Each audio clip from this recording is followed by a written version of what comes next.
Video کو like کر کے آگے شیئر ضرور کر دینا۔ اور نجات حضور کی اتباع پر موقوف ہے۔ ہر ایرے گہرے تو خیرے کی اتباع تو ہم نہیں کر سکتے، لیکن کہنے والے نے کہہ دیا، لکھنے والے نے لکھ دیا۔ اور جب جواب دیتے ہوئے بن نہ پڑی تو انہوں نے کیا کیا، اس مفتی نے، بدبخت نے، ایک جو اس کے پاس بیٹھا ہوا آدمی تھا، اس نے اس کو فون دے دیا، اور اس کو فون دیا تو اس نے اللہ کو گالیاں دینی شروع کی۔ کلیپ پورے ملک میں گھوم رہی ہے، مسلمان کہلانے والا، اور معاذ اللہ دیوبندی مکتب فکر سے ان کا تعلق ہے۔ میرے پاس شاید ہمارے نوجوانوں کے پاس وہ کلپ موجود ہے، میرے پاس بھی آئی تھی، میں نے بھی اس کو سنا، مجھ سے سنا نہیں گیا۔ مجھے ایسا لگا کہ دیوبندی حضرات اب دھیرے دھیرے ایسا لگتا ہے کہ کھل رہے ہیں۔ اب مجھے یوں لگا کہ یہ آج کل کوئی پہلی بات نہیں ہے، انہوں نے تو آج زبان سے کہی ہے، یہ پہلے کتابوں میں لکھ چکے ہیں۔ یہی رشید احمد گنگوئی ہے، انہوں نے لکھا ہے کہ اللہ جھوٹ بول سکتا ہے، اور خلیل احمد امبیٹوی نے بھی لکھا اللہ جھوٹ بول سکتا ہے۔ یہ سب چیزیں ان کا حال ہے۔ ہم لوگوں کو کہتے ہیں، لوگ کہتے ہیں یار یہ لوگ زبردستی لڑائی جھگڑے کی بات کرتے ہیں۔ ٹھیک ہے بھائی، جاؤ لڑائی جھگڑے کی بات تم سمجھو، تم جانو، ہم تو اپنا کام کر چکے۔ تو ایسے بھی سرفرے لوگ ہیں۔ حالانکہ اس کو جواب دینے کے لیے مجھے لوگوں نے بیدر بلایا تھا، 6 تاریخ کو میرا پروگرام بھی تھا، لیکن اچانک میری طبیعت خراب ہونے کی وجہ سے میں نہیں جا سکا۔ بہرحال پروگرام تو ہوا وہاں۔ تو یہ سب حالات ہیں کہ ایسے ایسے بھی سرفرے، اس نے اللہ کو گالیاں دی، استغفر اللہ، اور جو خدا ماں بہن سے پاک ہے، ماں بہن کہہ کر گالی دی، حجر اسود کو گالی دی، کعبۃ اللہ کو گالی دی۔ میں تو یہ بھی کہتا ہوں کہ مالیگاؤں کے دیوبندی حضرات کو بھی کم سے کم سوچنا چاہیے کہ جس خدا کے ٹکڑوں پہ وہ پلتے ہیں، کم از کم اب تو کفر کا فتویٰ تھی ان کے، اللہ کو گالیاں۔ کل تک اولیاء اللہ کو گالیاں دے رہے تھے تو سب کو اچھا لگ رہا تھا، اب اللہ کو گالی دی۔ اور ہے یہی بات، جو ولی اللہ کا دشمن ہوگا وہ اللہ ہی کا دشمن ہے۔ آج نہیں کل، کل نہیں پرسوں، اسے کھلنا ضرور ہے۔ یہ پردے میں چھپے تھے، آج اوپن ہو گئے، اللہ نے ننگا کر دیا ان کو۔ اور اب تو حال یہ ہے کہ اہل حدیث غیر مقلدین جو اپنے آپ کو اہل حدیث کہتے ہیں، وہ بھی خوب ان کا بینڈ بجا رہے ہیں۔ انشاءاللہ مجھے کبھی موقع ملے گا تو اس پر میں تفصیلی گفتگو کروں گا کہ اللہ کے بارے میں ان کے عقائد کیا ہیں، تاکہ میرے نوجوانوں کو پتا چلے کہ یہ اللہ کے بھی گستاخ ہیں اور بڑے بدبخت ہیں۔ دیکھو بس اتنا یاد رکھو کہ یہ جو ہمیں اہل سنت و جماعت کا مسلک ملا ہے نا، یہ صحابہ سے اور حضور سے ملا ہے، بس اسی کا دامن پکڑے رہو اور دعا کرو کہ اللہ اسی پہ موت عطا فرمائے۔ اس پہ گئے تو کامیاب ہے، ورنہ یہ سب جو ہے انگریزوں کی اپج ہے، اور یہ سب انہی کا مرہون منت ہے یہ سب کچھ۔ اللہ تعالیٰ لوگوں کو ہدایت عطا فرمائے۔ تو لوگ ایسے بدبخت ہی پیدا ہوتے ہیں کہ کچھ بھی سوال کرتے ہیں تو کوئی کھڑے ہو کر کے یہ کہہ سکتا تھا کہ ابراہیم کو خلیل بنایا، مجھے نہیں بنایا خلیل، موسیٰ کو کلیم بنایا، مجھے نہیں بنایا کلیم، ایسا ہو سکتا تھا؟ تو اللہ تبارک و تعالیٰ اپنے برگزیدہ بندوں کا امتحان لیتا ہے، اسے معلوم ہے کون کیا ہے۔ ارے جب انسان پیدا بھی نہیں ہوا تھا تب بھی وہ جانتا ہے کہ کون کیا ہے، پھر امتحان کیوں لیتا ہے؟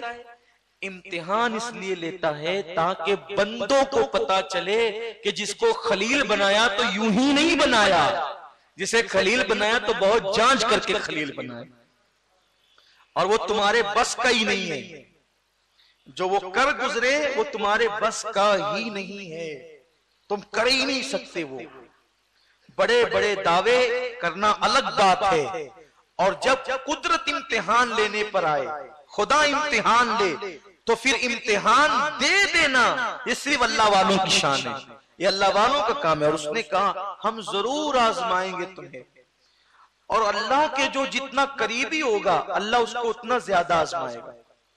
اس لیے دیکھو اللہ کے سب سے زیادہ مقرب حضور علیہ السلام ہے، کتنا آزمایا، کتنا آزمایا، کانٹوں پہ چلوایا۔ مکے میں کانٹوں پہ چلے نا، پتھر برسائے گئے، 3 سال تک کے شعب ابی طالب میں قید کیا گیا. حضور کے گھر کے بچوں نے درخت کی چمڑیاں چبائی, درخت اونٹوں کی چمڑیاں چبائی, درخت کی پتیاں کھائی. آزمائش یا آزمائش ہے. آقا فرماتے ہیں اللہ کی راہ میں مجھے جتنا آزمایا گیا ہے اتنا کسی نبی کو بھی آزمایا نہیں گیا. اور حضور کے بعد نبیوں میں سب سے زیادہ کوئی آزمائے گئے تو حضرت ابراہیم خلیل اللہ ہے. اسی لیے ان کا مرتبہ ہمارے نبی صلی اللہ علیہ وآلہ وسلم کے بعد. حضرت ابراہیم خلیل اللہ علیہ السلام کی پیدائش سے پہلے ہی ایک شخص تھا جس کا نام نمرود تھا, اور نمرود کو اللہ نے پوری دنیا پر حکومت عطا کی تھی. یہ نمرود وہ انسان ہے جس کو اللہ نے پوری دنیا کی حکومت عطا کی تھی, پوری دنیا پہ یہ حکومت کرتا تھا, حکمراں تھا. لیکن جب اللہ نے حکومت دی تو مغرور ہو گیا, غرور اور تکبر اس میں آ گیا. تو جانتے ہیں جب بھی انسان نعمت پانے کے بعد مغرور ہوتا ہے تو اللہ تبارک و تعالی پھر اس سے وہ نعمت چھین لیتا ہے. اچھا, نمرود کی عمر کتنی ہوئی؟ نمرود کی عمر 1000 سال سے کچھ تجاوز کر گیا. اللہ نے بڑی لمبی عمر اس بدبخت کو دی تھی. یہ ایک بات ہے, مومن کی لمبی عمر مومن کے لیے رحمت ہے, اور کافر کی لمبی عمر اس کے لیے اللہ کا عذاب ہے. تو نمرود جو تھا حکومت کرتے کرتے خدا ہونے کا اس نے دعویٰ کیا, انا ربکم الاعلی اس نے کہلوایا. اس نے کہنا شروع کیا کہ میں رب ہوں تمہارا اور مجھے خدا مانو. اور ظاہر سی بات ہے, آپ جانتے ہیں جس کی لاٹھی اس کی بحث. تو ایسا ہوتا ہے اکثر کہ جس کے پاس حکومت ہو, دولت ہو, مال و منال ہو, تو لوگ اسی کی گانے لگتے ہیں, اسی کی بجانے لگتے ہیں. اب نمرود نے کہا میں خدا ہوں. جب کہا کہ میں خدا ہوں, لوگوں نے اس کو خدا کہنا شروع کیا. پھر اس نے 90 خدا بنائے, 1-2 پہ بس نہیں کیا. نمرود نے 90 خدا بنائے, 90. ستاروں کی شکل میں الگ خدا, سورج الگ خدا, چاند الگ خدا. اب اتنے سارے خداؤں کو ایک بندہ پوجے گا, عبادت کرے گا تو رہے گا کہاں؟ ایک خدا کی عبادت انسان صحیح سے نہیں کر پاتا, وہ اتنوں کو کہاں پوچھتے بیٹھے. اللہ تبارک و تعالیٰ نے حضور کی نالین کے صدقے ہم پر بڑا کرم فرمایا کہ ایمان کی دولت عطا کی. ہم ایسے خدا کی عبادت کرتے ہیں جو خود زندہ ہے اور لوگوں کو زندگیاں دیتا ہے, خود کھاتا نہیں ہے, اپنے بندوں کو کھلاتا ہے. اس کی شان کیا ہے؟ دیکھو, اس کی شان اگر میں تمہیں بتاؤں تو وقت اسی پہ ختم ہو جائے. چند چیزیں اشارتاً بتاتا ہوں. ایک کنواں جسے زمزم کا کنواں کہتے ہیں, آج سے 4000 سال پہلے یہ خود سے نکلا. آج بھی اس کی گہرائی کوئی زیادہ نہیں ہے, لیکن کروڑوں لیٹر پانی ہر ہفتہ اس سے نکلتا ہے. کتنے کنویں اس کے بعد کھودے گئے اور سوکھ گئے, آج تک وہ کنواں کبھی سوکھا نہیں. اللہ کی قدرت دیکھو, ہمارے مذہب کی حقانیت, اسلام کی حقانیت دیکھو. اسی طرح بے شمار معجزات ہیں جو آج بھی ہم اپنی آنکھوں سے دیکھ سکتے ہیں اور نگاہوں سے دیکھ سکتے ہیں. اسلام کتنا حسین ترین اور حقانیت والا مذہب ہے کہ لوگ چاند پر گئے اور چاند پہ جانے کے بعد بڑے خوش ہوئے کہ ہم چاند پر آ گئے, اور ہم نے جو ہے وہ چاند پہ آنے کے بعد بہت بڑا کارنامہ انجام دیا.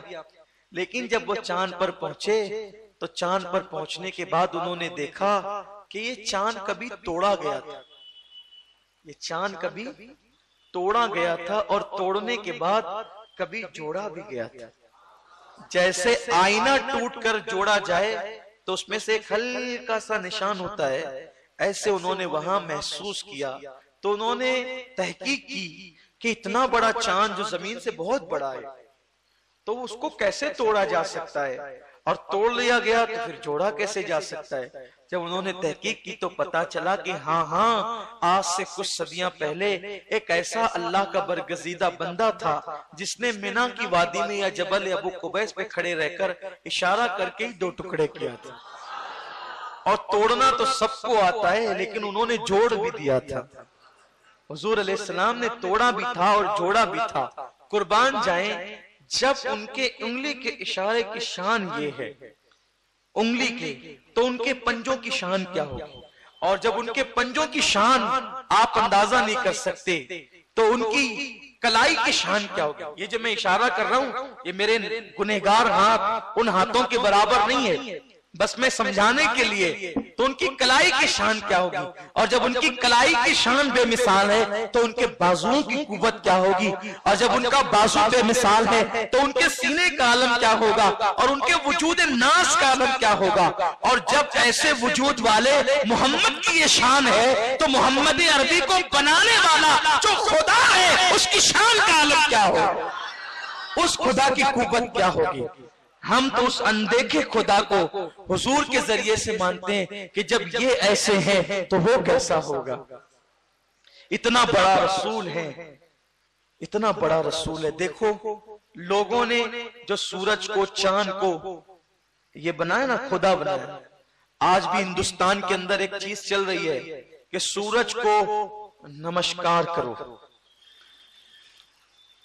سورج کو اسکولوں میں جو ہے وہ لوگ چاہتے ہیں کہ یہ عام ہو جائے، اور خاص طور پر گورنمنٹ کے اسکولوں میں کہ سورج کو نمسکار کرو. پہلی بات تو مذہب اسلام میں نمسکار کہنا یہی حرام ہے. ہم کسی کو عام انسان کو بھی نمسکار نہیں کر سکتے. ہمارے یہاں ہمارا اپنا ایک سلام ہے، ہم سلام کرتے ہیں. اگر کسی کافر کو بطور ضرورت اس کو کچھ کہنا پڑے تو ہم اس کو گڈ مارننگ کہہ دیں، گڈ ایوننگ کہہ دیں، اور اپنے حساب سے گڈ آفٹر نون کہہ دیں. یہ آپ کہیں، لیکن البتہ ہم نمسکار نہیں کر سکتے. نہ کسی کافر کو سلام کر سکتے ہیں نہ اس کو نمسکار کر سکتے. لوگ نمستے بھی کہتے ہیں، نمسکار بھی کہتے ہیں. اس کا اصل مفہوم ہوتا ہے نمو سیویکار. تو یہ جو نمو سیویکار ہے اس کا معنی اسلام میں جائز نہیں ہے، اس کی اجازت اسلام میں نہیں ہے. جب انسان کو ہم نمسکار نہیں کر سکتے تو سورج کو کیسے کریں؟ تو اور لوگ سورج کو کیوں نمسکار کرنے کی بات کر رہے ہیں؟ یہ سورج طاقتور ہے. لیکن یاد رکھیں لوگوں نے جب طاقتور سمجھا مٹی کو تو پتھر سے مٹی ٹکرائی تو مٹی ٹوٹ گئی، تو لوگوں نے پتھر کو طاقتور سمجھا.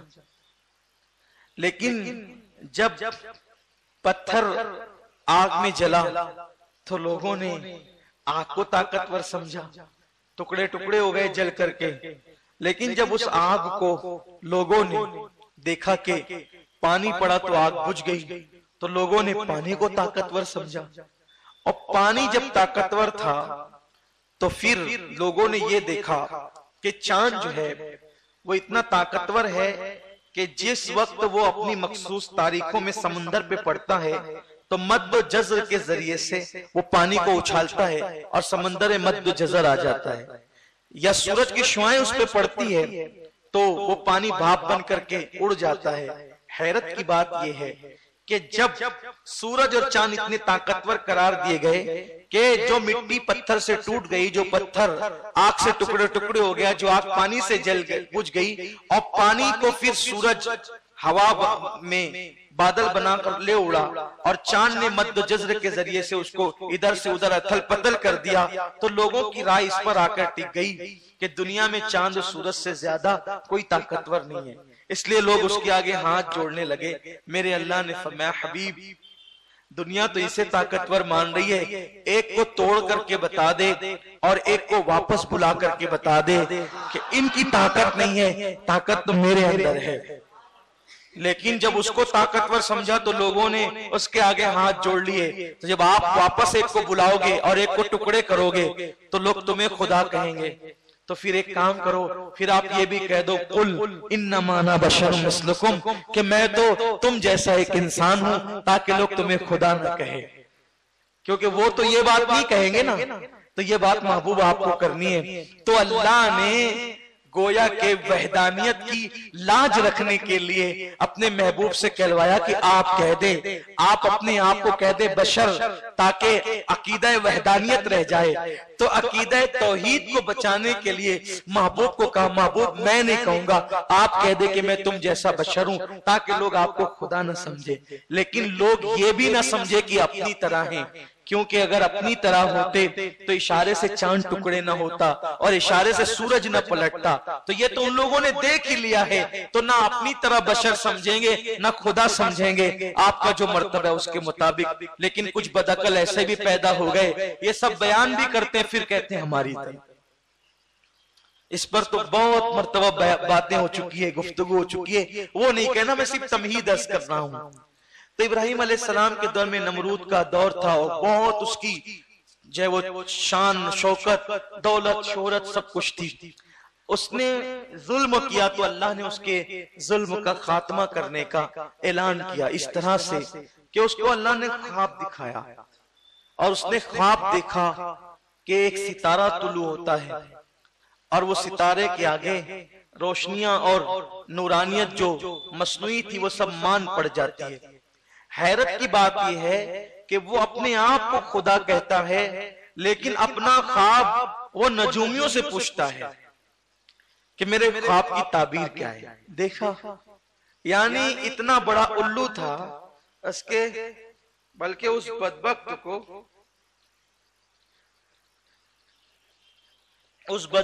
کو اتنی بھی اس کی حیثیت نہیں کہ وہ اپنے خواب کی تعبیر ہی معلوم کر سکے۔ اس کو اتنی بھی اس کی حیثیت نہیں، اتنا بھی اس کے پاس علم نہیں تھا کہ وہ اپنے خواب کی تعبیر خود معلوم کر سکے۔ تو اس نے نجومیوں سے کہا کہ مجھے بتاؤ میرے خواب کی تعبیر کیا ہے۔ اور نجومیوں نے بتایا کہ تیرے خواب کی تعبیر یہ ہے کہ تیری سلطنت میں ایک بچہ پیدا ہوگا، اور وہ جو ہے تیری سلطنت کا خاتمے کا ذریعہ بنے گا۔ یاد ہمیشہ رکھنا کہ جب بھی حکومتوں نے خدا کو چیلنج کیا ہے تو اللہ نے پھر اس کے خاتمے کے لیے غیب سے اسباب پیدا کیے، کیونکہ اصل حکومت اللہ ہی کی ہے۔ اس لیے حکمرانوں کو چاہیے کہ وہ اپنی اوقات میں رہیں، اللہ کو نہ بھولیں، کیونکہ جب بھی اللہ کے بندوں پہ ظلم ہوتا ہے تو پھر اللہ ایسی جگہ سے شخصیت کو کھڑا کرتا ہے جہاں پر انسان کا گمان بھی نہیں جاتا۔ اس نے کہا اچھا، اگر میری سلطنت کا کوئی خاتمہ کرنے والا پیدا ہوگا تو میں بچے پیدا ہی نہیں ہونے دوں گا۔ آج کل بھی لوگوں کا خیال یہ ہے بچے پیدا مت ہونے دو، نمرود کے چاہنے سے نہیں ہوا تو تمہارے چاہنے سے ہوگا۔ بچے پیدا مت ہونے دو، لگاؤ کسی بھی طرح سے پابندیاں۔ اللہ نے جس کی پیدائش لکھ دی ہے وہ تمہارے گھر میں بھی پیدا ہو کے رہے گا، وہ تمہاری نگاہوں میں بھی پیدا ہو کر کے رہے گا۔ اب مسلمانوں کو چاہیے کہ وہ بچوں پہ روک نہ لگائیں۔ ایسے ایسے شیطان آتے ہیں بہکانے کے لیے، اتنے بچے ہوں گے، رکھو گے کہاں، پڑھائی کیسے کرو گے، کھلاؤ گے کیا، تم نے کھلانا ہے، تم نے رکھنا ہے۔ جس خدا نے اتنی بڑی زمین بنائی ہے کس کے لیے بنائی؟ جناتوں کے لیے تو نہیں، انسانوں کے لیے بنائی۔ اور ہم پیدا ہوئے، اللہ نے ہمارے لیے انتظام کر دیا تو ان کے لیے نہ کرے گا؟ ارے بچہ پیدا ہونے کے بعد گھر میں رہتا ہے نا، پیدا ہونے سے پہلے تو وہ ماں کے پیٹ میں رہتا ہے۔ بتاؤ ماں کے پیٹ میں رکھنا کہ انسان کے بس کی بات ہے؟ تو جو خدا ماں کے اتنے سے پیٹ میں ایک بچے کے لیے جگہ بنا دیتا ہے تو کیا وہ زمین کے اوپر بچے کے لیے جگہ نہیں بنائے گا؟ کہاں اتنا بڑا بچہ، اتنا سا ماں کا پیٹ۔ ارے بچہ جب دنیا میں آتا ہے تو کیا یقین بھی ہوتا ہے کہ یہ پیٹ سے آیا ہے؟ کبھی بچہ بھی تو دیکھو، 10 منٹ کا بچہ دیکھو اور پیٹ پہ غور کرو کہ اتنے سے پیٹ میں اتنا بڑا بچہ کیسے رہتا ہے۔ یہ میرے اللہ کی قدرت ہے، وہ رکھتا کیسے، اور ذرا جیسے رہتا ہے ذرا ویسے بچے کو کر کے دیکھو، زندہ نہ رہے، ماں کے پیٹ میں بچہ یوں حالت سجدہ میں رہتا ہے، سارے اعضاء کو موڑ کے سجدے میں رہتا ہے۔ ذرا بچے کو 2 منٹ سجدے میں رکھ کے دیکھو پھر کیا حال ہوگا۔